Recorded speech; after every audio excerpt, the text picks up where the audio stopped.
Muito boa tarde a todas e todos. Estejam à vontade para dizer boa tarde. Muito bem, exatamente.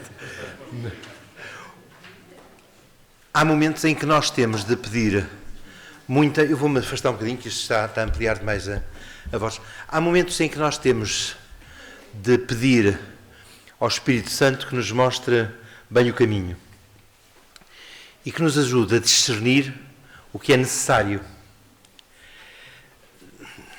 Nesta leva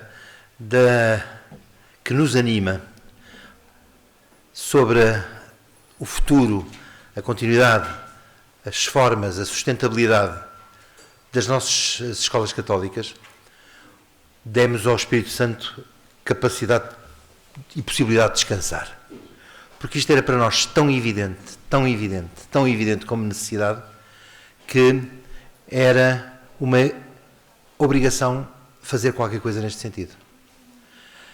A primeira jornada que constituímos sobre o tema, Escola Católica, Sustentabilidade Futuro, foi para nós a evidência, desde logo, pelo número de escolas que aderiram, estiveram presentes. Jorge, recorda-me, eu diria qualquer coisa como 90 pessoas presentes de 70 escolas. Os bons alunos, como é que é? Não sei se conhecem esta coisa. Setor, não tinha dito que me ia perguntar. Setor, não marcamos mini-teste para hoje. Mas recordo-me que os números grandes eram mais ou menos assim. 90 escolas das 117, com cerca de 70 pessoas presentes. O que claramente foi uma jornada passada aqui, riquíssima, acho que todos aqueles que ali estivemos reconhecemos isso, e pertinentíssima. Nessa jornada, dissemos logo que há de ter isto seguramente continuidade. E tivemos. E este é o exemplo claro disso, este encontro de hoje. Porque depois de apresentar ali a possibilidade e a obrigatoriedade de não se ir por caminhos de resignação antes de podermos tentar boas alternativas, foi qualquer coisa que ocorre em termos de continuidade hoje, mas também aconteceu neste ato. Fomos contactados por várias escolas, nós como a APEC, fomos contactados por diferentes pessoas, no sentido de dizer, a minha está a passar por este processo, dê-me por favor o contacto YZ de quem esteve efetivamente na jornada para que eu possa contactar e possa estabelecer conversa nesse sentido. Isso para nós foi um excelente sinal, porque é o sinal de que aquilo que estávamos a fazer, de facto, tinha sido inspirado pelo Espírito Santo. Hoje estamos aqui para dar continuidade nesse processo. O SNEC e a APEC, ao promoverem este encontro, é exatamente no sentido da continuidade. E dissemos, claro, agora vamos de purga em purga, porque o público diminuirá. Porque agora ficam aqueles que estão, efetivamente, já não com aquela macro preocupação, mas com uma situação muito mais concreta, para querem ver se sim, se não, ponderar. E ainda assim fomos surpreendidos pelo número de pessoas e escolas aqui representadas. Da parte da APEC e do SNEC, um muito obrigado, porque a vossa presença é um estímulo para aquilo que se faz e se procura fazer. E uma grande ação de graças ao bom Deus por nos mostrar que este é o caminho, de facto. E já agora, se nos mostrou o caminho, que nos acompanhe nele. Está bem? Temos uma palavra muito especial a dar, seguramente. A APEC está aqui representada também com os seus órgãos sociais, com os elementos de direção, o seu secretário-geral, o Presidente do Conselho Fiscal ali, o Presidente da Mesa da Assembleia Geral ali. Obviamente o SNEC está aqui presente, representado pelo seu secretário, pelo diretor do Secretariado Nacional de Educação Cristã, o Fernando Moita. E temos todos em conjunto um agradecimento grande a fazer ao Dr. Luciano Marcos por nos acompanhar nesta jornada. Nós só tivemos uma reunião de preparação, leia-se, de contextualização com o Dr. Luciano Marcos. Quem o conhece disse-nos que seria a aposta certa e segura neste processo. Mas nós só lhe temos a agradecer a sua disponibilidade. E não se faz isto em público, mas eu faço. Um duplo agradecimento, por um lado, pela sua disponibilidade em agenda tão preenchida, e por outro lado, um muitíssimo obrigado, porque independentemente do que quer que seja, devo dizer, à frente de todos, o Sr. Doutor pôs-se inteiramente à disposição, apesar da sua agenda, e disse que os seus honorários eram igual a zero. E, portanto, prestamos-lhe também um enorme agradecimento por esse amor à Igreja, assim também tão representado. Muito obrigado, Sr. Doutor. Um bom encontro para todos, está bem?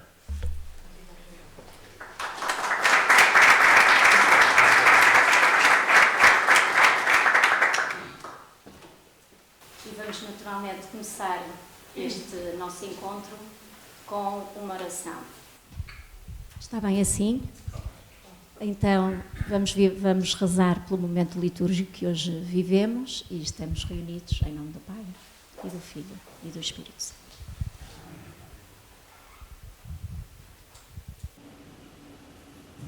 Do Evangelho de São Lucas.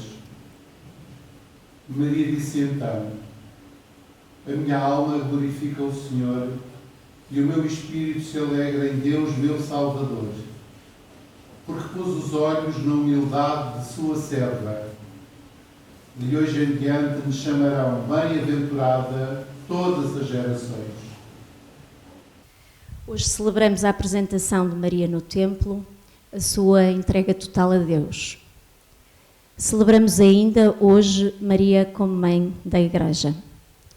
A jovem Maria, mesmo na sua pequenez, fez da sua vida um templo de oração, obediência e serviço, preparando-se para a maior de todas as missões, ser a mãe de Jesus.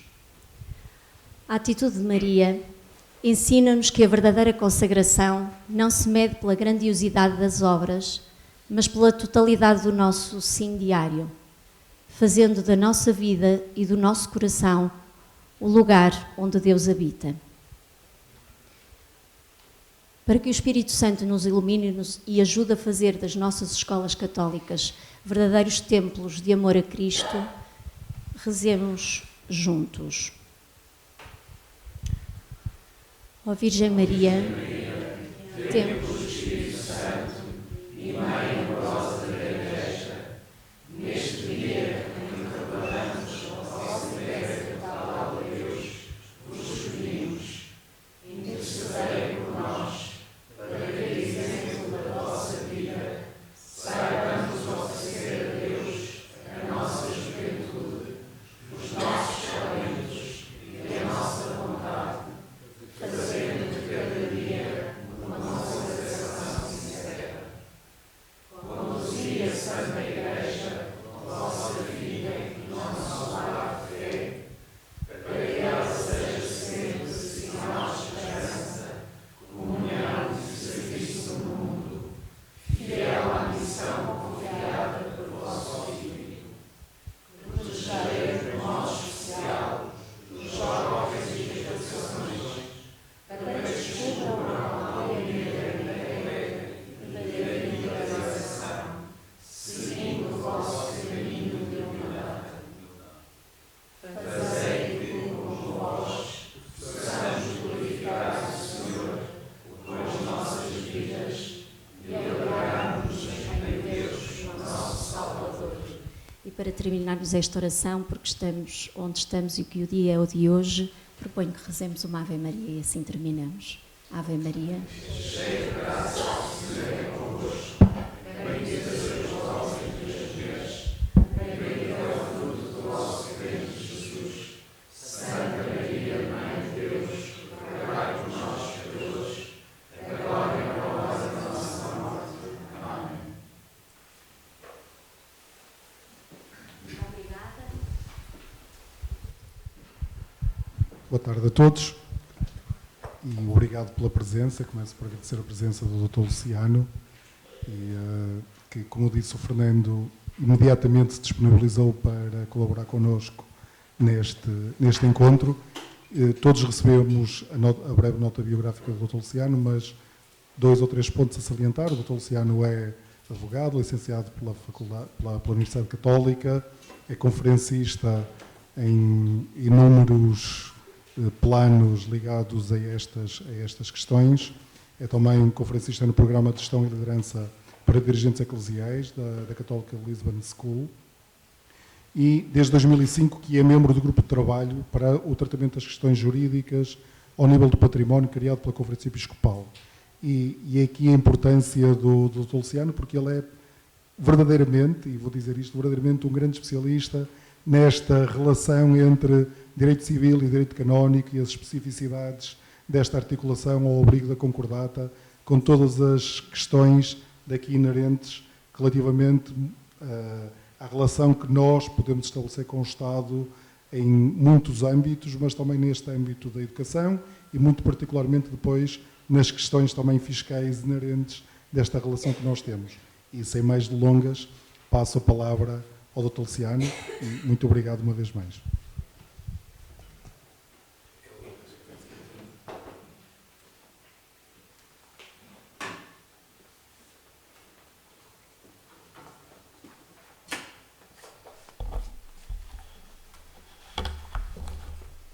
Boas tardes a todos. As minhas primeiras palavras são de agradecimento ao convite e às simpáticas palavras que me dirigiram. Apetece-me responder como num dos sermões de Padre António Vieira: assim fiquem desenganados com as minhas palavras, como enganados vêm com os elogios ou com a apresentação. Por isso, só também um esclarecimento. O grupo de trabalho da conferência foi constituído em 2005 e manteve-se em funcionamento até 2015, 2016, mas desde essa altura está extinto e, portanto, manteve-se a funcionar. Na altura era liderado, digamos assim, pelo cônego Álvaro Bezarro do Patriarcado de Lisboa e assim funcionou até meados de 2016.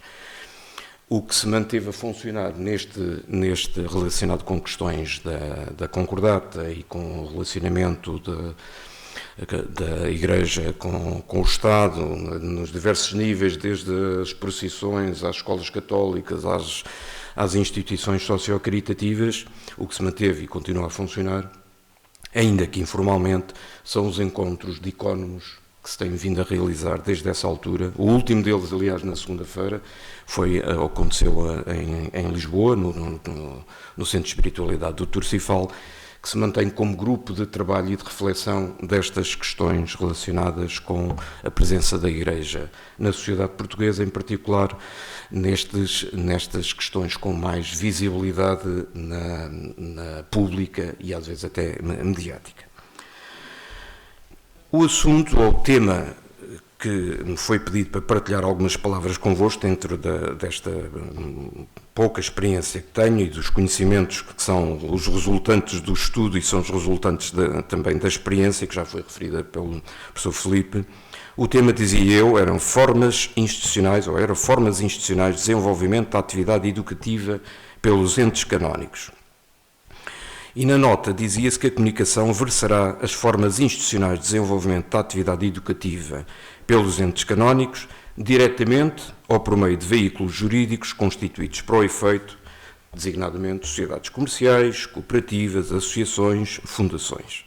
E dizia-se também que dar-se-á relevo ao caso particular das fundações como opção para o desenvolvimento da atividade educativa dos entes canónicos. Vou fazer uma primeira parte da minha intervenção com notas de enquadramento jurídico-canónicos desta matéria, porque me parece que é conveniente, é útil percebermos alguns dos conceitos e algumas das regras que de facto balizam a intervenção da Igreja neste setor, designadamente do ensino ou da escola católica. Numa segunda parte, responderia diretamente a esta questão e faríamos aqui uma excursão, um percurso por algumas das questões e algumas questões também históricas que, entretanto, foram sendo colocadas desde a entrada em vigor da Concordata em 2005. E, portanto, as primeiras palavras são palavras de enquadramento. E enquadramento porquê? Porque quando se fala na escola católica, fala-se numa realidade própria e distinta, e todos assumimos isso e todos sabemos isso, uma realidade própria e distinta das demais escolas ou da atividade de ensino em geral. E porquê? Porque ela é católica. Esse é o traço que distingue esta nossa atividade, distingue a Associação Portuguesa de Escolas Católicas, não é uma Associação Portuguesa de Escolas, é uma Associação Portuguesa de Escolas Católicas. E o que é que isso quer dizer? Quer dizer que a atividade de ensino que a escola católica desenvolve se insere na missão aos fins da Igreja Católica. Esse é o traço caracterizador e identificador da atividade que é desenvolvida pela Escola Católica. Cito ou leio umas palavras da congregação, da então chamada Sagrada Congregação para a Educação Católica, de 19 de março de 1977, a este propósito, que me parece que são elucidativos para o enquadramento, ao início do enquadramento desta minha intervenção. Para exercer a sua missão salvífica, a Igreja usa principalmente os meios que o próprio Jesus lhe confiou, sem descurar outros que nos diversos tempos e nas várias culturas são idóneos para a levar a conseguir o seu fim sobrenatural e a promover o desenvolvimento da pessoa. A Igreja exerce a sua missão adaptando os meios às condições mudadas dos tempos e às novas necessidades do género humano. A Escola Católica insere-se na missão salvífica da Igreja e especialmente na exigência da educação da fé. Este é um dado obrigatório, a missão da Igreja, que caracteriza a Escola Católica, é um dado obrigatório a ter em consideração quando se pretende apurar ou avaliar qual deverá ser a forma institucional ou jurídica de desenvolvimento da atividade de ensino da Igreja. É bom que se saiba quais são os objetivos para se perceber a justeza dos meios que levam a esses objetivos.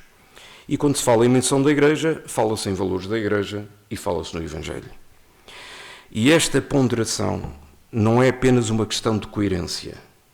A escola tem que respeitar os fins da Igreja Católica e a missão da Igreja Católica. É também um pressuposto jurídico para a qualificação na ordem jurídica canónica e na ordem jurídica civil, ou direito interno português, dizia eu, é também um pressuposto jurídico para a qualificação da escola como católica. E porquê? Porque é o próprio direito canónico, que é o ordenamento jurídico que regula a atividade interna e mesmo a atividade externa da Igreja Católica, que estabelece precisamente no Cânon 803 do Código de Direito Canónico o seguinte: por escola católica, parágrafo 1º, vou ler, por escola católica entende-se a que é dirigida, e até sublinho dirigida, vamos ver mais adiante a importância desta palavra, por escola católica entende-se a que é dirigida pela autoridade eclesiástica competente ou por uma pessoa jurídica eclesiástica pública, ou a que a autoridade eclesiástica, por meio de documento escrito, como tal reconhece. Parágrafo 2º, importa que a instrução e a educação na escola católica se baseie nos princípios da doutrina católica. Os professores primem pela reta doutrina e pela probidade da vida. Parágrafo 3º, nenhuma escola católica, mesmo que de facto católica, ostenta o nome de escola católica, a não ser com o consentimento da autoridade eclesiástica competente. O que é que isto significa?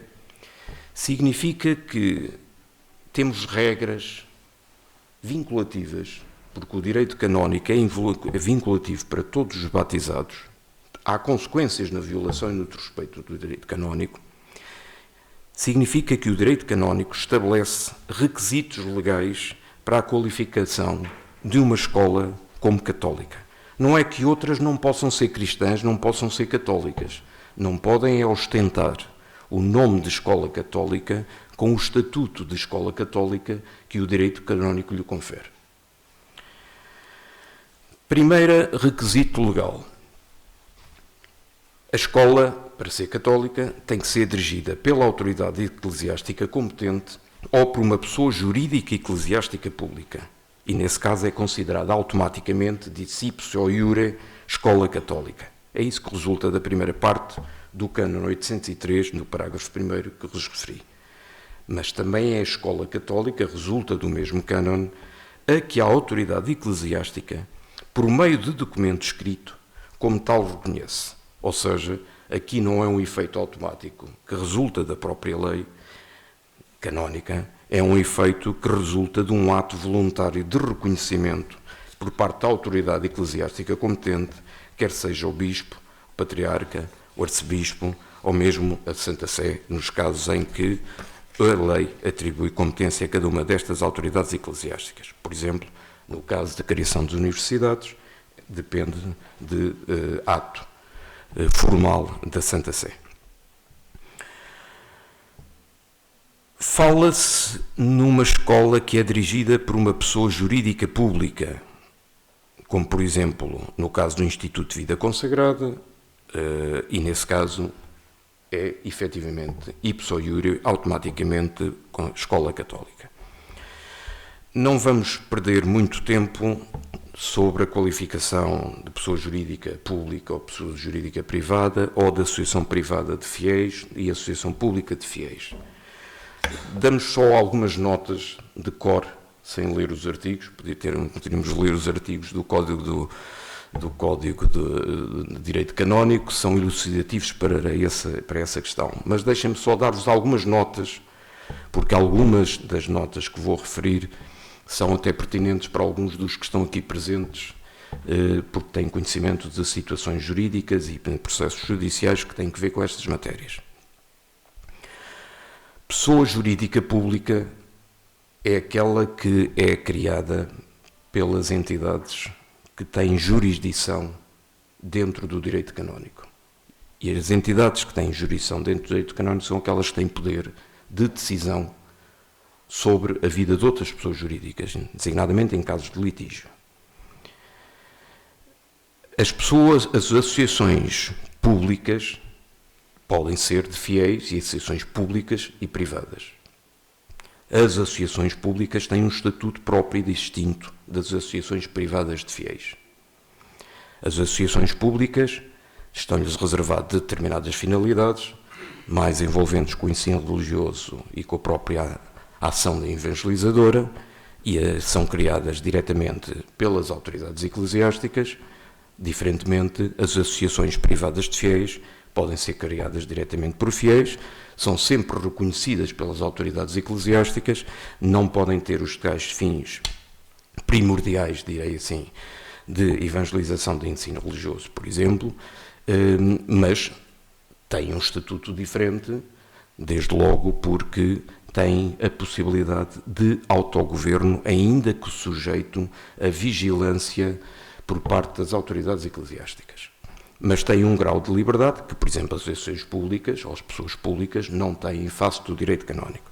Isto só para dar-vos a nota por que razão e qual o sentido do Cânon 803 quando fala na criação de escolas católicas por parte de autoridades eclesiásticas ou pessoas jurídicas públicas, e quando, nas restantes situações, e aí a escola é católica por força da própria lei, por força em resultado da entidade que cria a escola, diferentemente, nos outros casos é necessário um ato de reconhecimento e de verificação e de avaliação. A lei canónica estabelece no Cânon 113, parágrafo 2º, que na Igreja, além das pessoas físicas, há também pessoas jurídicas, que sejam sujeitos em direito canónico, de obrigações e de direitos consentâneos com a sua índole. As pessoas físicas na Igreja Católica são os batizados, são as chamadas pessoas singulares no direito comum ou no direito interno. As pessoas jurídicas no direito canónico correspondem àquilo que no ordenamento jurídico interno, designadamente no nosso caso o português, considera as pessoas coletivas. As pessoas jurídicas, estabelece o Cânon 114, que as pessoas jurídicas são as universalidades de pessoas ou de coisas. Reparem o texto do próprio Cânon. Universalidades de pessoas ou de coisas, ordenadas a um fim consentâneo com a missão da Igreja, que transcende ao fim de cada indivíduo, são constituídas pessoas jurídicas por prescrição de direito ou por especial concessão da autoridade competente feita por decreto. Cânon 114. Distingue-se, pois, no Cânon 116 o que são as pessoas jurídicas, as públicas, e disse, por residualmente, são privadas todas aquelas que não sejam constituídas pela autoridade eclesiástica competente dentro dos fins que as mesmas propuseram, segundo as prescrições do direito. Pessoa jurídica apela a um outro conceito, apela ao conceito de personalidade jurídica. E o que é o conceito de personalidade jurídica no direito canónico e no direito civil? É o mesmo. Trabalhamos com os mesmos conceitos, até porque na origem, muito na origem, há muitos anos, o direito canónico funcionou como o fundamento do próprio direito civil. Aliás, as faculdades eram faculdades de teologia, só mais tarde foram faculdades de leis ou faculdades de direito. Mas dizia eu, quer no campo do direito interno português, quer no campo do direito canónico, personalidade jurídica significa a suscetibilidade de alguém ser titular de direitos e obrigações. Na Igreja, todo o batizado tem personalidade jurídica, em termos de direito canónico. É suscetível de ser titular de direitos e está distrito das obrigações. Da mesma forma, do direito interno, todo cidadão tem direitos e obrigações pelo simples facto de ser cidadão de um dado Estado, e neste caso do Estado português. Também não há diferença relativamente àquilo que seja a personalidade jurídica das chamadas pessoas coletivas. Porque no direito canónico, isso também já resulta em parte daquilo que vos referi, dos cânones que citei, as pessoas coletivas têm personalidade jurídica quando ela lhes é atribuída, e é um processo de atribuição da personalidade jurídica dentro do direito canónico, que depois tem implicações em face da concordata na própria ordem jurídica interna. E as pessoas coletivas, aí o que são? As pessoas coletivas são as tais universalidades de pessoas ou universalidades de bens, tal como diz o direito canónico e tal como resulta também da lei civil portuguesa, designadamente do Código Civil, que faz perfeitamente a distinção do que é que são as pessoas coletivas e da sua respectiva tipologia. Personalidade jurídica, pessoa coletiva e relações jurídicas. Relações jurídicas são relações sociais sujeitas ao direito, sujeitas a normas, a regras e a procedimentos. E tudo isto tem que ver com a escola católica, porque a escola católica desenvolve-se em relações sociais, de acordo com regras do direito canónico, de acordo com regras do direito civil, do direito interno português. Tudo isto tem que ver para compreendermos o fenómeno da escola católica e da forma de exercício da atividade de ensino da Igreja Católica na sociedade portuguesa. Porque, como sabem, e isso resulta da evidência da nossa experiência de vida, há regras. Todos sabemos quais são as regras da criação das escolas, no governo das escolas, regras que resultam do direito canónico, que resultam do direito interno português, imposições que resultam do Ministério da Educação, que são válidas se forem de acordo com a lei, de acordo com procedimentos que são aplicáveis. Tudo está subjacente, em toda esta realidade estão subjacentes normas jurídicas, procedimentos administrativos regulados pela lei. Em resumo, no campo do direito canónico, a escola católica, enquanto tal, só existe se e quando se tratar de um estabelecimento de ensino que seja dirigido, e agora recuperando as normas que nos regulam, por uma autoridade eclesiástica competente, por uma pessoa jurídica eclesiástica pública, ou a que a autoridade eclesiástica, por meio de documento escrito, como tal, reconheça essa qualidade. O ordenamento canónico só exige que a escola católica seja dirigida, e esta é uma primeira nota que deixo. Não exige que a escola católica seja propriedade de uma pessoa jurídica canónica. O que é essencial para a caracterização ou qualificação da escola católica é que ela seja dirigida pelas tais entidades que acabamos de referir, ou aquelas conferem um estatuto automático de classificação de escola católica, autoridade eclesiástica, pessoa jurídica eclesiástica pública, ou nos casos de outro tipo de pessoas jurídicas em que a autoridade competente reconheça a qualidade de escola católica como tal. E, por último, também aquilo que já resulta do que expomos atrás. A instrução e a educação na escola católica têm de se basear nos princípios da doutrina católica, porque senão não é escola católica. E porquê é que estamos a dar atenção a estas normas católicas quando, no fundo, em muito da nossa vida do dia-a-dia estão mais presentes as normas do Estado português, as normas da ordem jurídica interna, do que as normas de direito canónico? É que o ordenamento jurídico português contém um conjunto de normas que introduziu o direito canónico no ordenamento jurídico interno português. O direito canónico não é uma coisa de padres. E quando estamos a falar na atividade da Escola Católica, temos que dizer que o direito canónico não é uma coisa estranha à regulação e à atividade da Escola Católica. Porque o direito interno português introduziu as normas canónicas que regulam a criação e o funcionamento das pessoas jurídicas canónicas, entre os quais as pessoas jurídicas canónicas que dirigem as escolas católicas. E onde é que isso está? Está na Concordata. A Concordata, a última que está em vigor, 2004, não vamos agora aqui dizer qual foi o dia em que entrou em vigor, porque aí a doutrina divide-se. Há uns que entendem que foi num dia, outros que entendem no outro dia, e por via das dúvidas e para resolver os problemas, o Dr. Paulo Macedo, na altura diretor-geral dos impostos, fez publicar um despacho a dizer, olha, para efeitos fiscais é no dia X e acabou, e portanto ficámos com a questão resolvida. Do ponto de vista doutrinal, poderiam-se levantar aqui algumas dúvidas sobre o momento em que a Concordata entrou em vigor. Pode ter relevância em determinadas matérias fiscais, designadamente, mas para a Escola Católica vamos deixar esse ponto de lado. E o que é Concordata? A Concordata, contrariamente a uns comentários que já ouvi até mais do que uma vez, designadamente em serviços de finanças, não é uma coisa de padres. Concordata é um tratado internacional entre a República Portuguesa e a Santa Sé, que são dois sujeitos de direito internacional.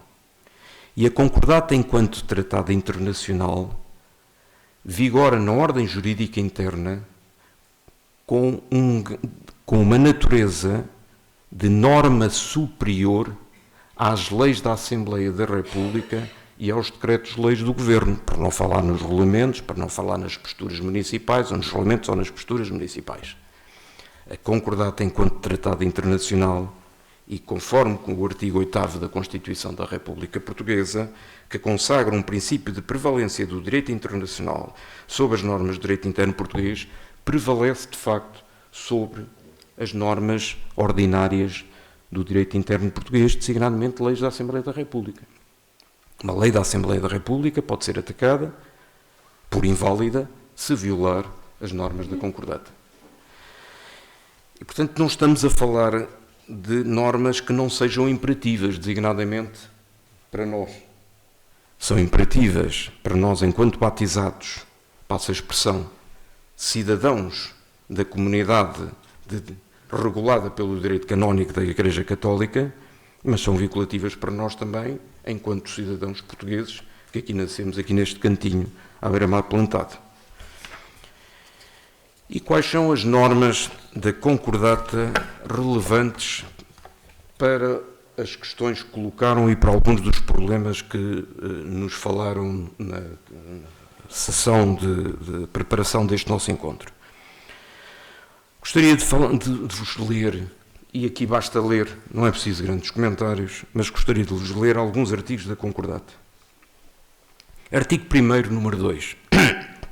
A República Portuguesa reconhece a personalidade jurídica da Igreja Católica. Reconhece, não atribui. A Igreja Católica tem personalidade jurídica. O Estado reconhece. O Estado não atribui personalidade jurídica à Igreja Católica. E isto é muito importante para percebermos o estatuto de relação entre a Igreja Católica e o Estado português. Atenção que a Igreja Católica, que nos referimos aqui no artigo 1º, número 2 da Concordata, não é um ente abstrato, é uma pessoa jurídica de direito internacional, representada pela Santa Sé e com o representante em Portugal, com o Núncio Apostólico. Artigo 2º, número 1. A República Portuguesa reconhece à Igreja Católica o direito de exercer a sua missão apostólica e garante o exercício público e livre das suas atividades, nomeadamente as de culto, magistério e ministério, bem como a jurisdição em matéria eclesiástica. A Igreja Católica, o Estado reconhece à Igreja Católica o direito de exercer a sua atividade.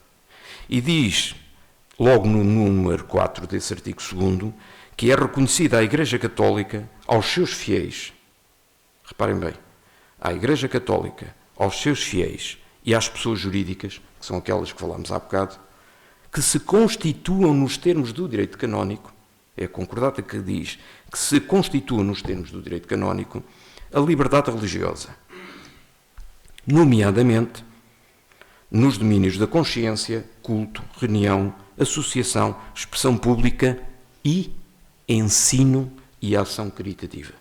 Ou seja, a concordata, a tal repositório de normas jurídicas que vinculam o Estado português e que são de grau ou de nível superior a uma lei da Assembleia da República ou um decreto-lei do Governo, determina que é reconhecida à Igreja Católica, aos seus fiéis e às pessoas jurídicas que se constituam nos termos do direito canónico. Ou seja, procedeu um fenómeno de recessão, disse assim, do ponto de vista técnico, de recessão das normas jurídicas canónicas que regulam a criação das pessoas jurídicas, procedeu essa recessão no ordenamento jurídico interno.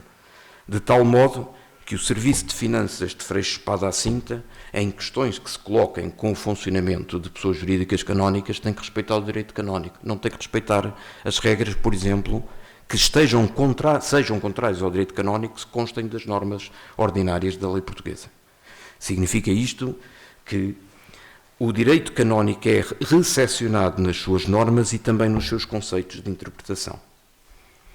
Artigo 9º, número 1. Aqui temos a conclusão, a síntese disto que eu estou a dizer nestas normas anteriores da concordata.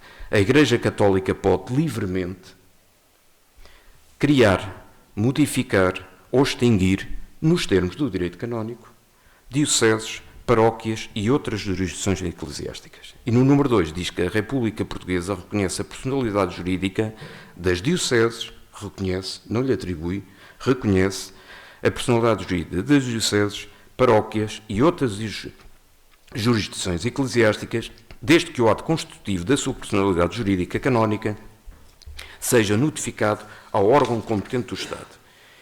E no número 10, e com interesse primacial para a questão que temos em cima da mesa, estabelece o seguinte: a Igreja Católica em Portugal pode organizar-se livremente, de harmonia com as normas do direito canónico, e constituir, modificar e extinguir pessoas jurídicas canónicas a que o Estado reconhece personalidade jurídica civil. Continuamos o artigo com o número 2, com o número 3, regulando inclusive a forma de atribuição da personalidade jurídica. Eu faço uma síntese, para não vos cansar com a leitura dos preceitos, faço uma síntese da seguinte forma. Em face da concordata, existem dois tipos de pessoas jurídicas canónicas, chamadas pessoas jurídicas canónicas de primeiro nível e as chamadas pessoas jurídicas canónicas de segundo nível. Não tem que ver com valia ou com qualidade de qualquer uma dessas pessoas jurídicas, tem que ver apenas com a estrutura organizacional da Igreja.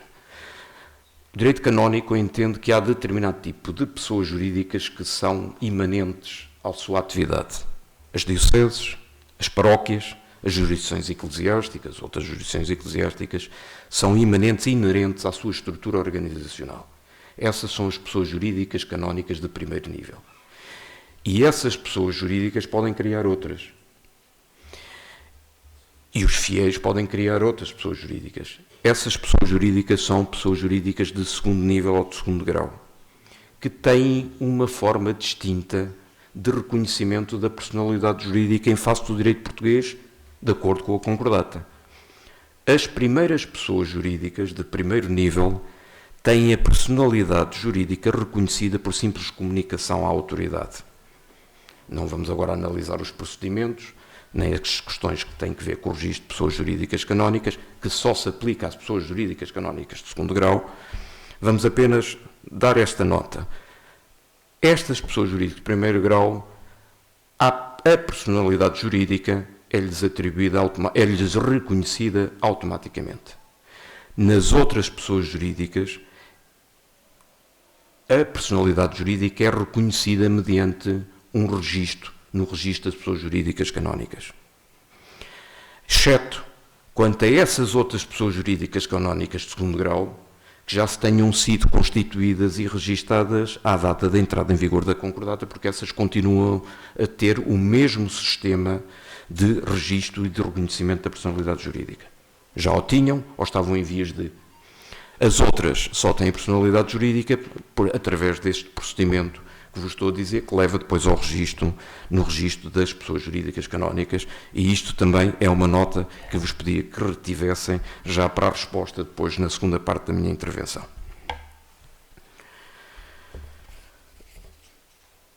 Relevante é que temos pessoas jurídicas ou pessoas coletivas que, sendo canónicas, aos quais lhe foram reconhecida a personalidade jurídica, essa personalidade reconhecida, pré-existente no direito canónico, passa depois a valer na ordem jurídica interna portuguesa. Em particular, e para aquilo que nos interessa das escolas católicas, temos uma norma na concordata cujo teor corresponde sensivelmente ao artigo 4º da concordata de 1940 e que estabelece o seguinte, e pedi a vossa atenção, particular atenção para o seu texto. Artigo 12º da concordata. As pessoas jurídicas canónicas reconhecidas nos termos do artigo 10º são todas, quer as de primeiro grau, quer as de segundo grau, que além de fins religiosos, vejam bem, que além de fins religiosos prossigam fins de assistência e solidariedade, desenvolvem a respectiva atividade de acordo com o regime jurídico instituído pelo direito português e gozam dos direitos e benefícios atribuídos às pessoas coletivas.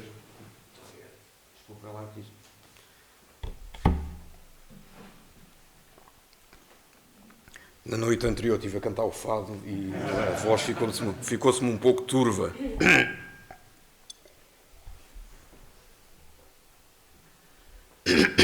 Mas dizia eu, as pessoas jurídicas canónicas reconhecidas nos termos do artigo 10º, que além de fins religiosos, prossigam fins de assistência e solidariedade, desenvolvem a respectiva atividade de acordo com o regime jurídico instituído pelo direito português e gozam dos direitos e benefícios atribuídos às pessoas coletivas privadas com fins da mesma natureza. Esta é uma norma das mais importantes da concordata relativamente à atividade das pessoas jurídicas canónicas, à atividade da Igreja Católica, designadamente no setor do ensino e socio-caritativo, porque estabelece um princípio de igualdade e de equiparação entre as pessoas jurídicas canónicas e as pessoas coletivas privadas criadas no âmbito do direito interno da mesma natureza. E, portanto, qualquer norma jurídica da ordem interna que estabelecesse qualquer situação de desigualdade entre uma pessoa jurídica canónica e uma pessoa coletiva da ordem jurídica interna seria manifestamente inválida por violação deste artigo 12º da concordata. E esta questão este artigo constitui também a concretização e a boa concretização do princípio da separação da Igreja e do Estado, do princípio fundamental e constitucional da liberdade religiosa, do direito de manifestação, reunião e associação, que temos consagrado nos artigos 41, 45 e 46 da Constituição da República Portuguesa. A Igreja Católica estabelece em si os seus fins e está autorizada a exercer o direito, está autorizada a exercer a sua missão apostólica e é-lhe garantido o exercício público e livre das suas atividades, nomeadamente as de culto, magistério e ministério, bem como a jurisdição em matéria eclesiástica. E reparem que esta norma, juntamente com estes princípios constitucionais, já foram necessários utilizar, por exemplo, para a realização de procissões. já foram, e nos anos seguintes à concordata, deu-se um fenómeno que não se conseguiu perceber bem a sua origem e a sua razão de ser, em que se começaram a tratar as procissões como agrupamentos de pessoas e, portanto, pedia-se autorização, pedia-se licença ao Presidente da Câmara e as autoridades policiais obrigavam ao pagamento, inclusive, de taxas. Foi com base nestes princípios constitucionais e com base na concordata que se explicou, quer às câmaras municipais, quer às autoridades policiais, que a Igreja Católica não paga e não tem que pagar quaisquer taxas de assistência da polícia para ordenar o trânsito nas procissões e que não tem necessidade de qualquer autorização ou licença para realizar as procissões. À semelhança do que acontece com qualquer cidadão que se queira manifestar. Comunica às entidades competentes que pretende fazer uma manifestação no dia tanto do tal e também aí o ordenamento do trânsito deve ser estabelecido pelas autoridades competentes e não há lugar ao pagamento de quaisquer taxas ou custos com as autoridades policiais.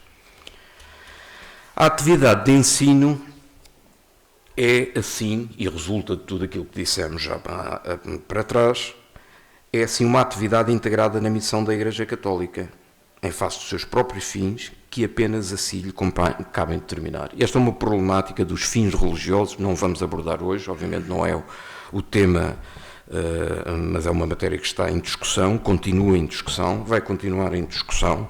Não é uma matéria que seja, na minha opinião, suscetível de ser resolvida pela Comissão Paritária, que é um órgão que a concordata prevê, que reúne representantes da Santa Sé e do Estado português para resolver as dúvidas que se possam colocar com a aplicação da concordata, mas para aquilo que nos interessa, o que é importante é reter que a atividade de ensino se insere dentro dos fins da Igreja Católica.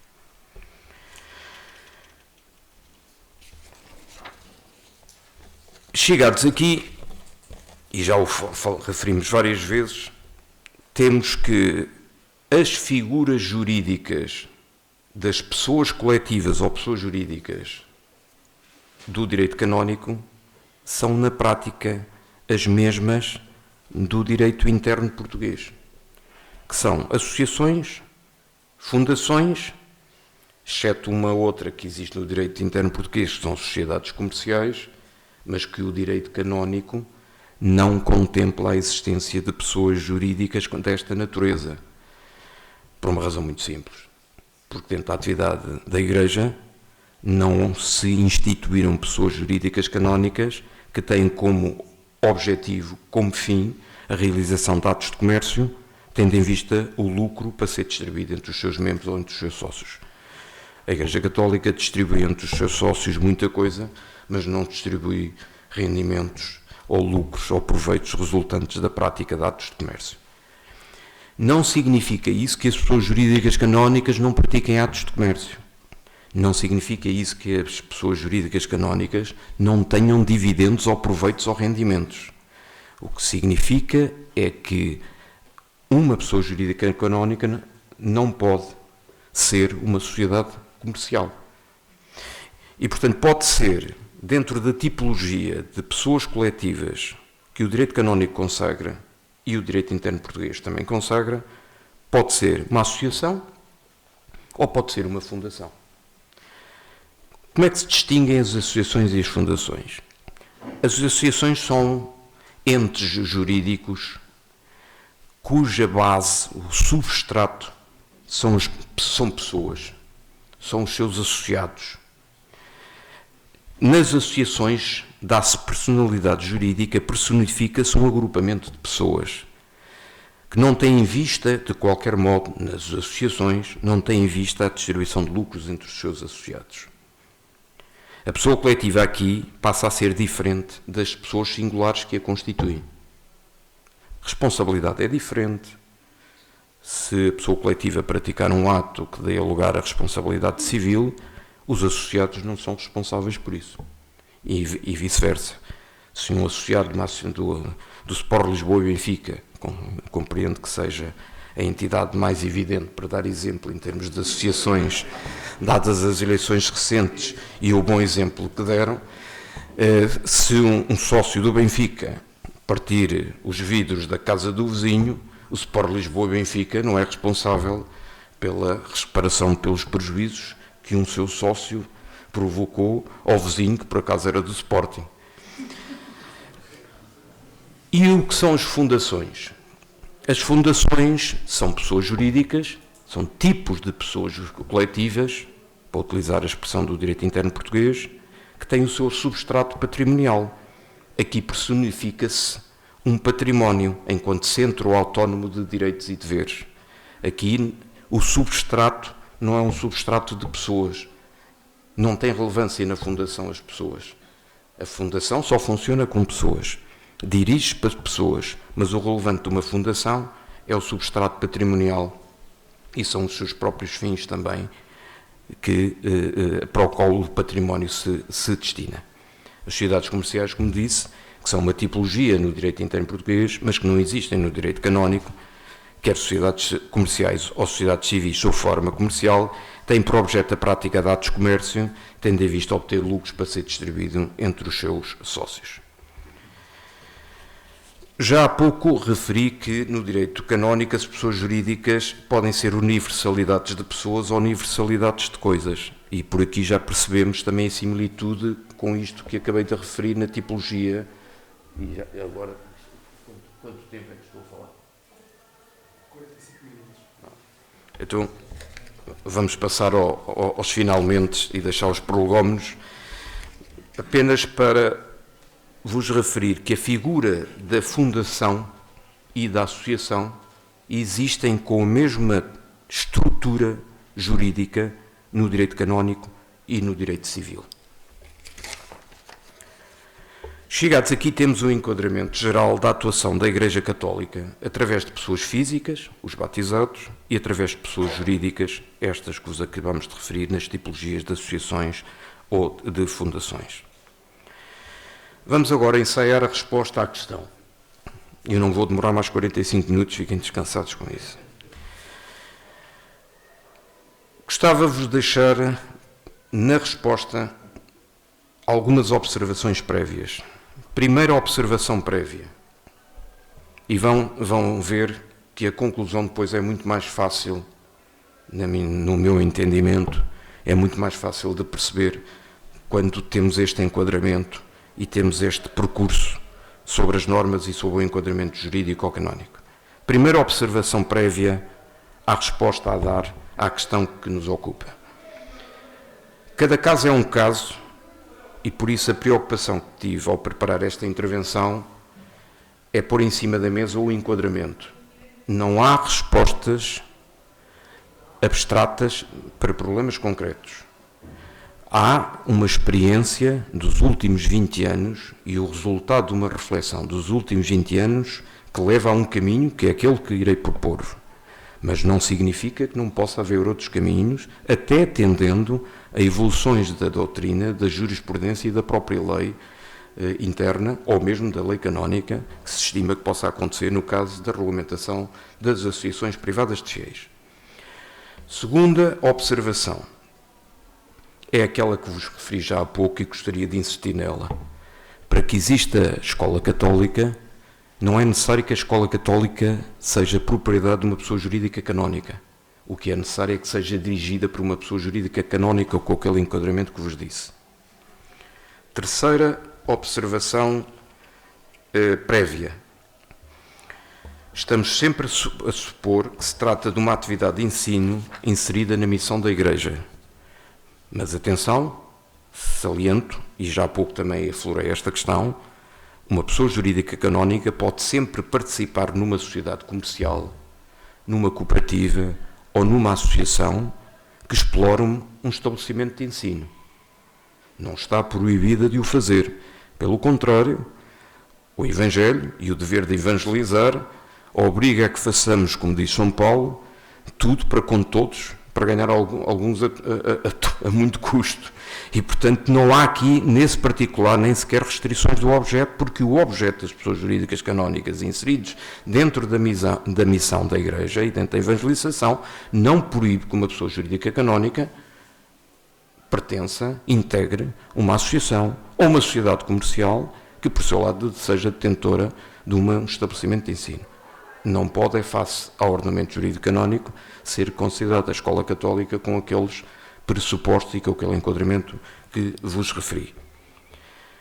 Achamos, no entanto, que uma escola católica não pode ser detida por uma sociedade comercial, e já começando a responder a algumas das questões. E porquê é que não é possível que uma escola católica seja detida por uma sociedade comercial? Porque numa sociedade comercial, como não tem regulamentação do direito canónico, não existem sociedades comerciais no direito canónico, e a regulamentação é no direito civil, nós temos que respeitar a regulamentação do direito civil.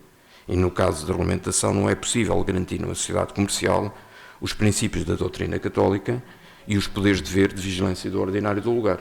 Porquê? Porque a lei civil não prevê a intervenção do bispo nas sociedades comerciais. É só por isso.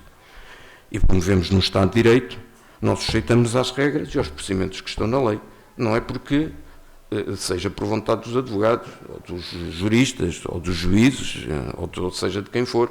É porque é assim que a civilização entendeu por bem regular a convivência social. É ter normas jurídicas às quais a gente deve devido respeito, a menos que sejam normas contra a natura ou imorais contra os valores da Igreja. Pela mesma razão, não nos parece que seja possível que uma escola católica possa ser dirigida, que é isso que pode classificar a escola católica, por uma cooperativa. Por uma razão simples, é que por força da lei, nas cooperativas, e de acordo com o artigo 3º do Código Cooperativo, não podem vigorar regras de confessionalidade, como são as que sujeitam a escola católica aos princípios da doutrina católica. E também não podem vigorar os poderes de deveres de vigilância do ordinário do lugar. Não há cooperativas dentro do direito canónico e, portanto, mais uma vez, sujeitamos-nos à figura jurídica das cooperativas que são reguladas pelo direito interno português.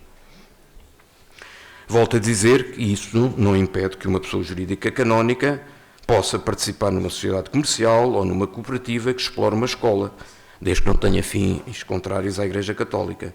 Mas não pode essa escola, esse instituto, ser considerado escola católica.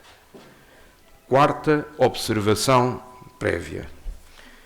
E esta era uma observação que gostaria de sublinhar, salientar, referir insistentemente, porque muitas vezes é objeto de equívocos e de confusões entre todos, dentro da Igreja e fora da Igreja. A atribuição de personalidade jurídica a um ente significa que esse ente é um ente autónomo do ponto de vista patrimonial, do ponto de vista económico ou financeiro e do ponto de vista do seu governo. A atribuição de personalidade jurídica a um ente significa reconhecer uma autonomia desse ente. E mesmo existindo dentro do direito canónico, tal como existe no direito civil vários casos desses, muitos casos desses, poderes de vigilância ou de fiscalização ou de tutela ou de superintendências, para utilizar várias das expressões que o direito consagra, o canónico e o civil, entendido o civil como o direito interno em geral, há sempre uma autonomia dessas pessoas jurídicas canónicas. E, portanto, existe uma autonomia e uma independência das demais. E o que é que isso significa?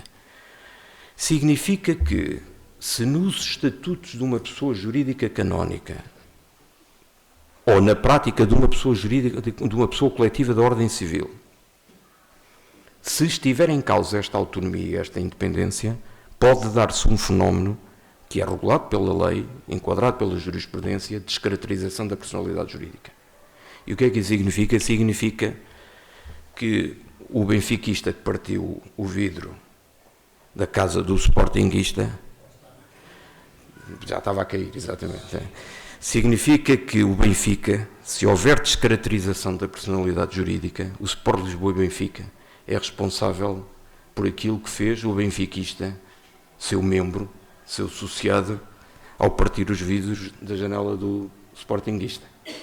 Ou seja, temos que ter muita cautela e temos que ter presente as regras do direito e os procedimentos legais, canónicos e civis para compreender a autonomia das pessoas jurídicas canónicas. Que, aliás, é dito já há muito, por vários documentos, inclusive conciliares, que uma das riquezas da Igreja Católica são os seus diversos carismas. E os seus diversos carismas, na Igreja Católica, muitas vezes transformam-se em pessoas jurídicas canónicas.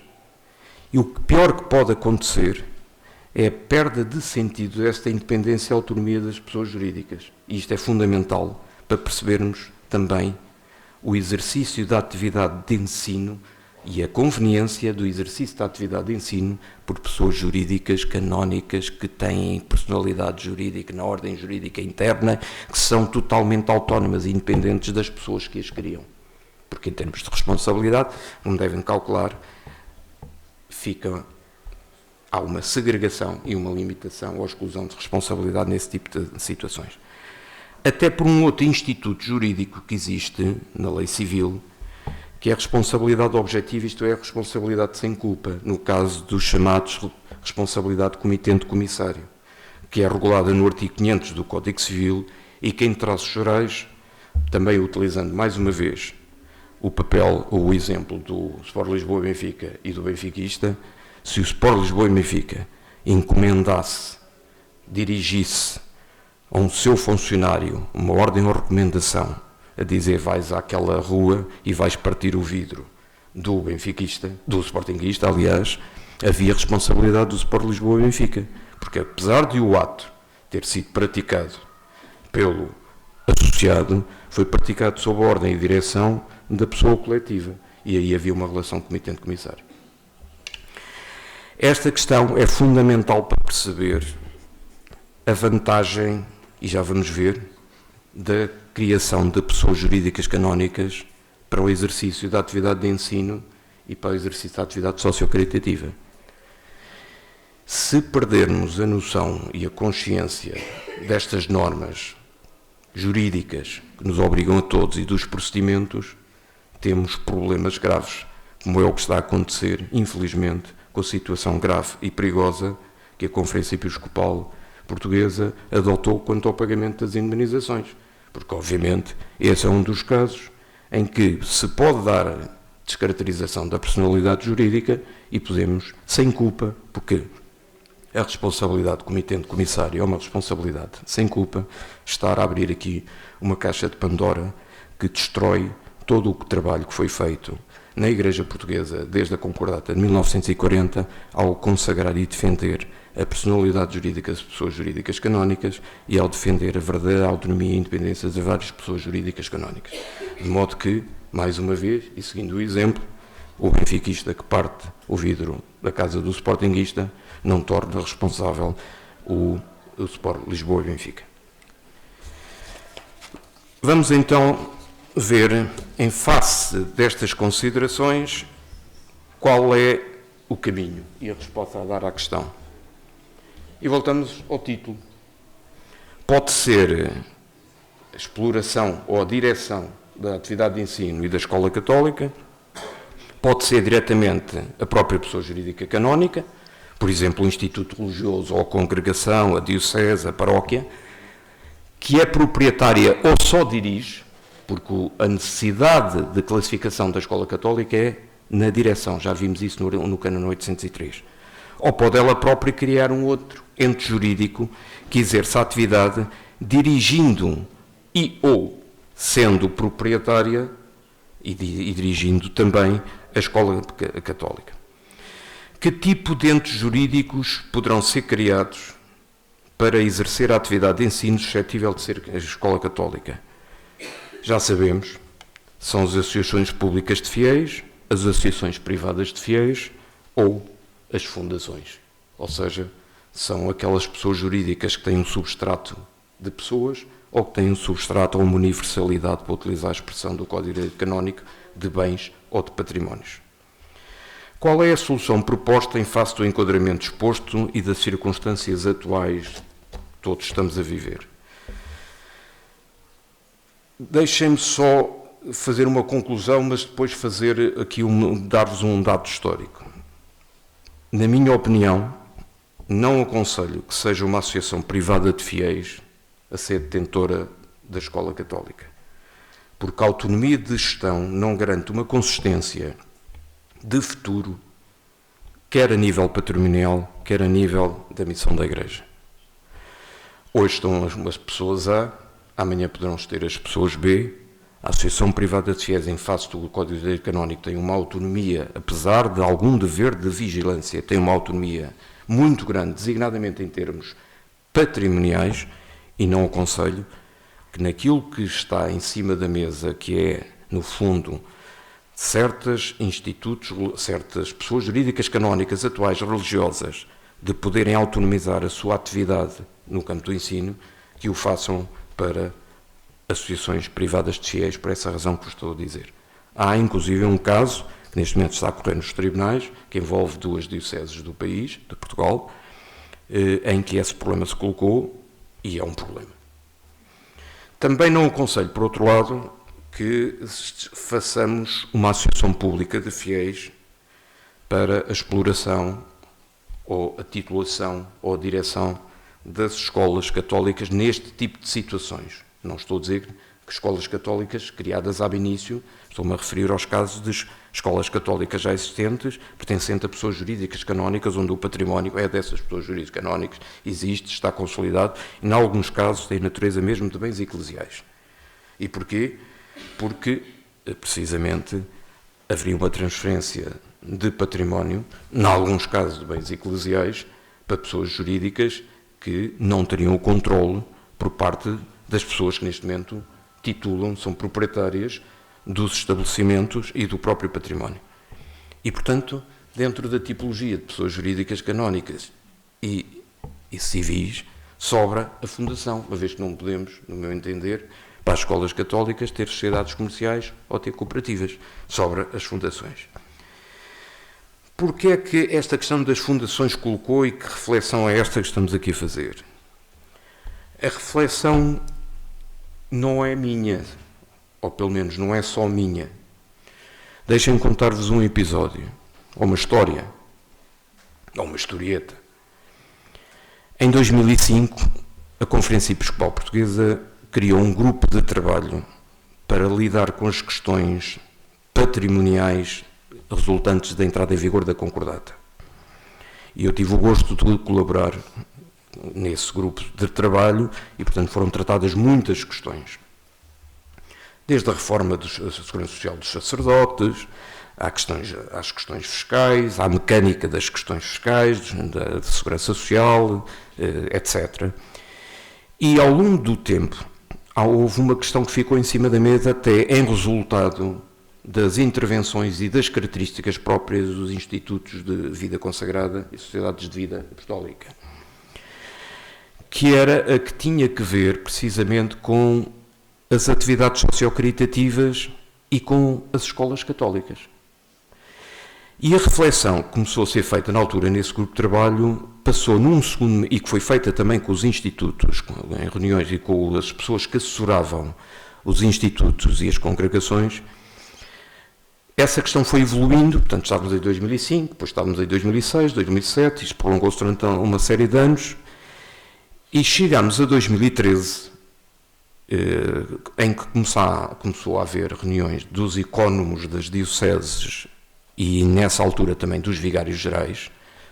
As congregações, os institutos de religiosos, os institutos, nessa altura já estavam naturalmente à parte, aquela questão já respeitava só às dioceses. Começámos a ver que havia aqui alguns impactos fiscais nesse tipo de atividade. Houve sítios onde o fisco tributava os resultados das escolas católicas.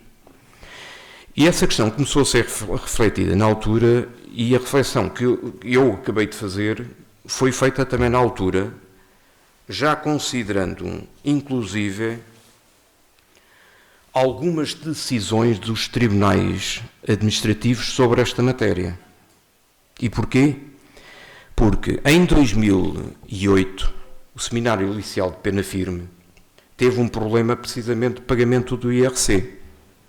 E no processo judicial houve impugnação judicial junto dos tribunais administrativos e a questão ganhou-se em primeira instância e ganhou-se em segunda instância no Tribunal Central Administrativo Sul.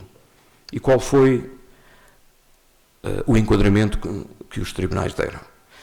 O seminário dizia: eu não tenho que pagar porque os fins religiosos estão isentos, primeiro argumento. Segundo argumento, eu não tenho que pagar porque sou uma instituição inserida no Estatuto Particular e Cooperativo e, portanto, tenho a natureza de pessoa coletiva, pessoa de utilidade pública administrativa, automaticamente resultante da lei. Terceiro argumento, na altura não se ligava muito, eu sou uma entidade equiparada a uma IPSS. E o curioso é que os tribunais administrativos, aos fins, disseram assim: não, tu não tens aí fins, a atividade de ensino não é fim religioso, porque os fins religiosos são definidos de acordo com a lei de liberdade religiosa. Não vamos perder tempo com isso, isso pode ser para uma outra altura. Vão à segunda e dizem: também não consegues ter aí o estatuto, tu não o pedistes. E o estatuto tem que ser reconhecido e tem que depois, a própria IRC, a lei exige que haja um ato de reconhecimento, a linha C do artigo 10º, número 1 do Código do IRC. O que tu és verdadeiramente é uma entidade equiparada a uma IPSS, porque por vontade própria não quiseste ainda ser IPSS, porque tu podes ser uma IPSS, dizia o Tribunal Central Administrativo Sul, e assim se ganhou. Entretanto, aparece quase em simultâneo um segundo caso com o Colégio Dom Diogo de Braga. Não sei se está aqui alguém do Colégio Dom Diogo de Sousa, Dom Diogo de Sousa, de Braga, exatamente nos mesmos termos. Mas esse aí houve um maior desenvolvimento das questões, porque a questão subiu ao Supremo Tribunal Administrativo. Atenção, nestas matérias são tão vinculativas a decisão do TCA, Tribunal Central Administrativo Sul, em Pena Firme, como a decisão do Supremo Tribunal Administrativo em Braga. A imperatividade e o grau de vinculação são os mesmos. Em Braga, o Supremo Tribunal Administrativo desenvolveu esta questão das IPSS. Era o argumento que nós tínhamos utilizado quando fizemos a impugnação judicial e, portanto, o Supremo pegou, até já tinha a decisão do TCA Sul uns 3 anos antes, e, portanto, pegou nessa questão e vai por aí adiante e diz: isto é uma escola está equiparada, porque, de acordo com os fins do Estatuto das IPSS, lá está a linha F do artigo 1º, número 1, lá está, ensino e formação profissional. Portanto, tu és uma entidade equiparada. Como entidade equiparada, não pagas IRC. Não exerces atividade lucrativa e não pagas IRC. E mais, tu tens esse estatuto automático, tu não tens de pedir coisa nenhuma. Nós fazíamos a argumentação também de que o estatuto automático resultava do artigo 12º. O tal que há pouco li, parece que não tem interesse nenhum, mas foi o que fundamentou. E a conexão de aplicar o artigo 10º foi precisamente o artigo 12º. É aplicável à pessoa jurídica canónica os mesmos direitos e obrigações que são aplicáveis às pessoas coletivas da mesma natureza, pessoas privadas da mesma natureza. E, portanto, o que nós dissemos: olha, eu tenho a mesma natureza de uma IPSS, o meu objetivo é o mesmo, eu não distribuo dividendos aos parceiros, aos sócios, e, portanto, eu sou uma IPSS. Porquê é que esta questão se colocou? Em parte pelas mesmas razões que vocês me colocaram naquele dia quando estivemos a preparar e que o professor Filipe e a Congregação Amor de Deus também colocou logo no início, e outras também. Sei que essa questão está a ser desenvolvida noutras dioceses, designadamente Leiria, no Porto, etc., em que o caminho a seguir é praticamente o mesmo. Porquê é que esta questão se colocou? Dizia eu, pelas mesmas razões que vocês também me colocaram. Primeira, havia a consciência de que a atividade económica ou financeira da Igreja e a sua intervenção no campo do ensino e socio-caritativo é um tema quente para a comunicação social e para a mediatização das coisas.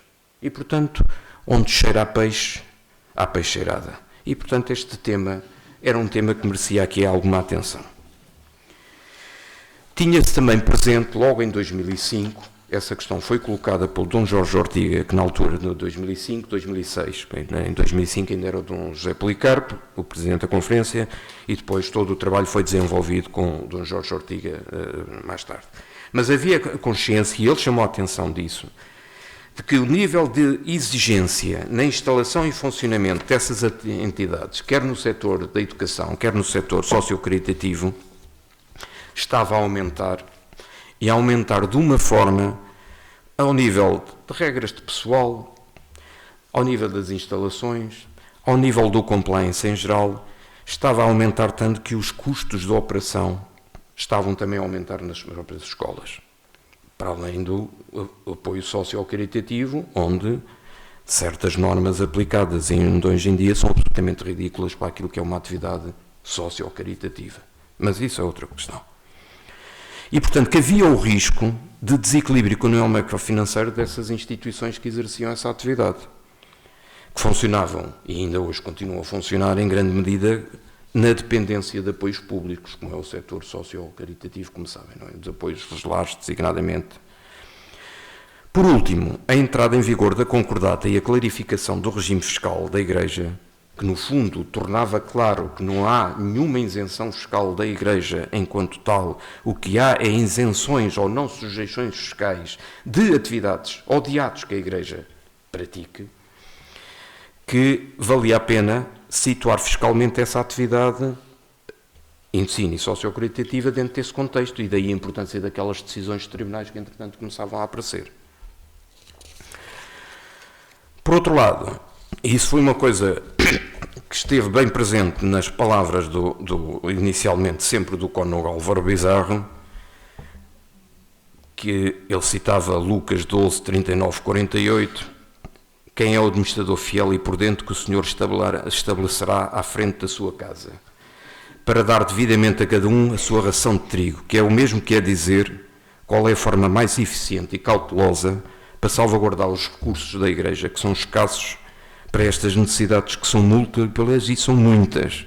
No fundo, como é que se trata a economia na pastoral? Ou como o Padre Álvaro dizia, Jesus disse-nos para sermos santos, mas não para sermos estúpidos. A reflexão foi feita então, nomeadamente ao nível dos ecónomos e dos vigários gerais, nesse encontro que vos digo de 17 de junho de 2013, foi a seguinte: que a atividade estritamente religiosa deveria de ser, tanto quanto possível, separada organicamente da atividade de ensino ou socio-caritativa. Devia de haver uma segregação de atividades, dados os condicionamentos aplicáveis a essas atividades e atendendo as circunstâncias que vos referi. Por outro lado, tinha-se consciência da necessidade de criação de estruturas de governo e de gestão especializadas no campo da gestão da atividade do ensino e socio-caritativo. As boas vontades já não são suficientes. E, portanto, os tempos de hoje obrigam a uma cultura de competência e de especialização que não é compatível com os quadros mentais e não é compatível também com o tempo que é necessário que nas nossas instituições religiosas seja dada a atenção devida à pastoral e à atividade religiosa. Muitas vezes, o pagamento dos ordenados aos funcionários nas escolas católicas impediam-nos de rezar. Era a observação que era feita na altura. Por outro lado, tinha-se, e era uma das questões que me colocavam, era absolutamente necessário reorganizar os recursos humanos nas instituições religiosas. A grande dispersão de carismas da Igreja, a redução de vocações consagradas, acompanhada da necessidade de um maior envolvimento da vocação laical, levava a pensar estas estruturas de uma outra forma. Por outro lado também, havia já na altura, com uma coisa que não sei se se recordam, mas que há a obrigatoriedade de entrega do modelo 22, mesmo nos casos das entidades isentas, havia já o risco, e em alguns casos, em pessoas jurídicas e canónicas, isso colocou-se, de fiscalizações da administração tributária nas contas da atividade religiosa. Nós tivemos em Lisboa, por exemplo, a Segurança Social a pedir-nos o nome das pessoas que recebiam apoio socio-caritativo, de comida, de roupa, etc. Porque eram as contas que queriam verificar. E haviam riscos de confusão de funções e imagem. E havia um risco para o próprio património religioso resultante de eventuais situações de insolvência ou de falência na atividade socio-caritativa ou de ensino. E as penhoras das igrejas não foram nem devem ser afetas a uma atividade económica. Embora também, por graça vos conto, que o Coronel Álvaro Bizarro dizia que eu não tenho problema nenhum com as insolvências das igrejas, ninguém as quer, eu compro as baratas. Por outro lado, e por último, havia o risco de confirmação da relação comitente-comissário. E essa foi uma das questões que orientou a Conferência Episcopal Portuguesa à data e que, infelizmente, a Conferência Episcopal Portuguesa agora se esqueceu dos riscos e da gravidade da situação. E, portanto, sublinhou-se que era importante existir personalidade jurídica clara, com distinção de fins, património e autogoverno dessas instituições. Qual foi então a mecânica que se falou? Já perceberam que todos nos inclinámos na altura para a criação de fundações, para o exercício da atividade socio-caritativa e de ensino, e fundações canónicas, pela relação direta com o património e com a atividade e com a missão da Igreja, e por isso é que gastei tempo no princípio para chegar aqui, para dizer que não há escola católica que não esteja integrada na missão da Igreja. Qual foi a mecânica? A mecânica foi a seguinte, foi defender que a atividade de ensino e socio-caritativa devia de ser concentrada em fundações criadas adrede para o efeito, ou já existentes. Em alguns casos aproveitaram-se, é um caso de um instituto religioso em Lisboa, tinha uma fundação, adaptou os estatutos, adaptou o objeto, mas o número de pessoa coletiva continua a ser o mesmo e, portanto, manteve-se a funcionar exatamente nos mesmos termos. Mas a mecânica passava por ter estatutos dessas fundações que salvaguardavam a verdadeira autonomia, mas ao mesmo tempo consagravam toda a natureza e a aplicação das normas de direito canónico, designadamente em sede de vigilância das autoridades eclesiásticas, mas salvaguardando o autogoverno dessas instituições. Estabelecendo também, depois, que havia uma sujeição aos fins da Igreja Católica e, nos casos de extinção das pessoas, obviamente, os bens revertiam à origem. Caso existissem. Se não existissem, teriam sido bens, obviamente, desapareciam e seriam entregues aos credores em situações de insolvência. Precisamente por isso, o que se pôs em cima da mesa não é transmitir a propriedade dos bens imóveis, porque, em alguns casos, são bens inclusive eclesiais. E, portanto, não devem de sair da esfera jurídica das pessoas coletivas religiosas. Então a ideia foi transmitir os estabelecimentos de ensino ou socio-caritativos para a fundação e para o novo ente jurídico e entregar os bens imóveis necessários ao exercício dessa atividade em comodato, o que significa que eles continuam a estar na propriedade da entidade religiosa. Se surgir algum problema, volta tudo à origem.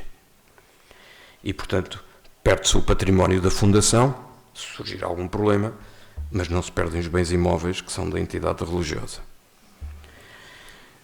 E, portanto, foi esta a mecânica que se pôs em cima da mesa, até considerando e quase que seguindo um conselho do Dr. Paulo Macedo, que não beneficiou a Igreja, foi isento, com a competência que todos conhecemos, mas que na circular 10/2005, de 21 de novembro, da Administração Tributária, estabeleceu precisamente que não havia na IMI, na IMT, quando eu entregasse em comodato a entidades que desenvolvessem atividades de ensino e socio-caritativas e que tivessem natureza de IPSS. E, portanto, dentro daqueles parâmetros das decisões judiciais dos tribunais administrativos, dentro deste parâmetro da administração tributária, no fundo, a mecânica foi fluindo desta forma. Sempre com as seguintes 3 notas. Primeira, trata-se de uma pessoa jurídica canónica, a fundação. Não é uma fundação civil sem ser de natureza canónica, que nem percebo como é que isso pode acontecer com a tal. Segundo, foi criado por uma pessoa jurídica canónica, sendo, por isso, uma pessoa jurídica canónica pública e nunca uma associação privada de fiéis. Terceiro, com a natureza de IPSS ou de entidade equiparada. E aqui deixo só uma nota, que já é uma nota evolutiva. Os tribunais administrativos entenderam perfeitamente que funcionava a equiparação da IPSS. Hoje, 2025, nós aconselhamos a que haja a inscrição mesmo como IPSS, para não haver dúvidas algumas, porque a equiparação tem levantado algumas dúvidas em vários serviços da administração tributária e mesmo serviços da segurança social. E não vemos inconveniente aqui, efetivamente, para além da equiparação, se seja atribuído mesmo o estatuto de IPSS. Assim, e para concluir, notas conclusivas quanto ao caminho. E volto a dizer-vos, é o caminho resultante de experiência e de reflexão, mas não significa que, caso a caso, não se justifiquem outro tipo de medidas ou outro tipo de soluções. Fundação, porque representa a realidade que se pretende regular. A afetação de um património, um estabelecimento de ensino, às infraestruturas de apoio social como lares ou creches, a um fim com a atribuição de personalidade jurídica. Porque a tipologia coincide no direito canónico e no direito interno português. Ainda que às pessoas jurídicas canónicas seja aplicável ao ordenamento canónico no que respeita à sua organização e funcionamento interno, como vimos quando citámos aquelas normas da concordata lá atrás. E, por outro lado, também não lhe é aplicável a lei quadro das fundações, porque a lei quadro das fundações não são aplicáveis às fundações canónicas. E porque no plano fiscal temos este enquadramento que vos referi e temos também um enquadramento que resulta do Código do IVA no caso da transmissão dos estabelecimentos. E, portanto, no caso da transmissão dos estabelecimentos, artigo 3º, número 4 do Código do IVA, exclui do conceito de transmissão e, consequentemente, da incidência do imposto do IVA, passo a citar, a ler, as cessões a título oneroso ou gratuito de estabelecimento comercial da totalidade de um património ou de uma parte dele, que seja suscetível de constituir um ramo de atividade independente, quando em qualquer dos casos o adquirente seja ou venha a ser, pelo facto da aquisição, sujeito passivo de imposto. E também não há selo no trespasse ou na cessão de exploração, se o trespasse ou cessão de exploração se der por via de doação, sendo gratuito, porque não há selo nas doações de estabelecimentos, só há selo nas transmissões onerosas, e nas doações a pessoas coletivas não há selo, haveria IRC, mas se tratar de IPSS, não há IRC por via da aplicação do artigo 10º, número 1, a linha A, do Código do IRC e do artigo 12 da concordata, também aqui. São estas as reflexões que gostaria de partilhar convosco e de me pôr à disposição, obviamente, das perguntas que queiram colocar. Tinha dito ao professor Filipe que não iria abordar questões em detalhe, nem com os estatutos, nem com o regime fiscal, obviamente, porque são questões em detalhe que se calhar interessam uns, não interessam a outros. A minha preocupação aqui foi dar umas notas de enquadramento e algumas preocupações e apontar aqui algum caminho para esta realidade da escola católica. Fui um bocadinho mais aborrecido, tentei compensar isso com a história do Sport Lisboa e Benfica. Fiquei satisfeito que vi nos olhos de alguns uma certa simpatia por essa cor encarnada que vive lá para os lados de São Domingos de Benfica. Muito obrigado.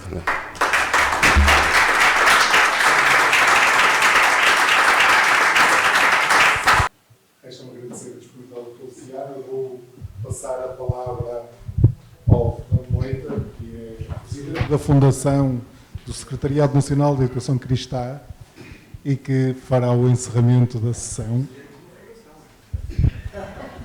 Boa tarde. Dr. Luciano, obrigado pela sua sabedoria, por este robusto, profundo itinerário jurídico que nos colocou à nossa frente. Cabe-nos agora a cada um de nós discernir, ver, juntar aqui a dimensão da evangelização com a dimensão também da sobrevivência, da sustentabilidade, encontrarmos aqui os melhores caminhos. e nem de propósito. Nós agora andamos todos a ler a carta apostólica do Santo Padre, Leão XIV, desenhar novos mapas de esperança. Portanto, associando tudo isto, nós ainda não temos a tradução em português. Um dia destes digo-vos porquê, mas não tem nada a ver com os que estamos aqui. Mas todos a lemos muito bem em italiano e em espanhol. Convém, e em polaco, também já viu, e em polaco. Portanto, são as traduções. Dr. Luciano, obrigado em nome do Secretariado Nacional e da APEC. Falámos aqui de património e nós trazemos-lhe também um património simbólico. Quisemos trazer-lhe, em nome de toda esta santa gente, este símbolo bonito da nossa história, também da nossa fé, que é o símbolo e a coroa que coroa a imagem de Nossa Senhora de Fátima. E sabemos que ela está muito associada às mulheres, às mães. Também, Dr. Luciano, para si, queremos agradecer-lhe esta sua presença e deixar-lhe este sinal de todos nós pela sua riqueza. E sabemos que podemos contar consigo para novas núpcias. Muito obrigado.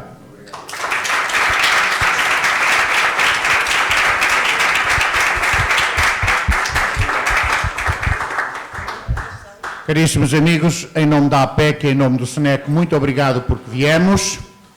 Provavelmente vamos ter que nos encontrar outras vezes. Um obrigado enorme a ti, Manuel, por nos acolheres nesta casa que é o São Miguel, e tendo em conta que estamos a celebrar hoje esta belíssima celebração litúrgica e este momento da apresentação de Maria, invocamos a presença da Mãe, para que também com ela nos apresentemos perante Deus, perante os nossos alunos, perante aqueles que servimos. Irmã?